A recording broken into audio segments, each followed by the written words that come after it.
La tierra que me vio nacer, Huachocolpa, Huachocolpa, Huachocolpa, está de fiesta. Del jueves 29 de diciembre al 2 de enero del 2023. Gran festividad en honor al niño Jesús del distrito de Huachocolpa, Huancavelica. Con fe y devoción, gran reencuentro, misa, recepción, grandes actividades. Organiza la mayordoma Jennifer Naya Guamaní Mesa e hijos. Jueves 29, 10 de la mañana, recepción de danzantes, devotos familiares en casa de la mayordoma Girón María Parado de Bellido, barrio Yananaco. Después de la recepción, enrumbamos al distrito de Huachocolpa. Gobernador Papuncope. Espectacular presentación del grupo completo. Los internacionales chéveres de Huancavelica.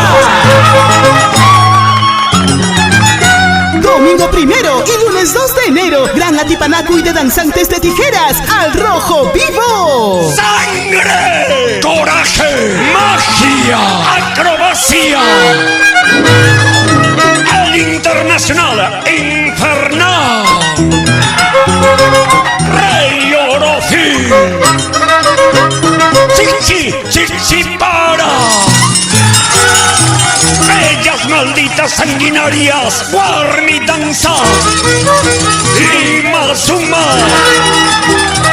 Nina Inti. Como pruebas a muerte, comerán sables de ranas, pocos fuego, mamá.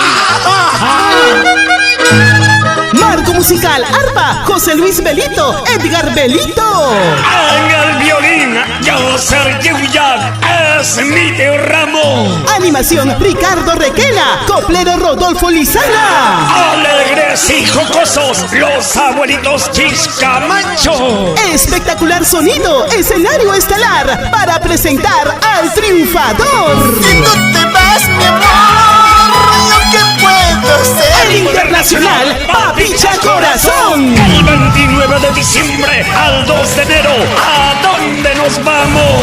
A la fiesta del niño Jesús en Huachocolpa, Huijo.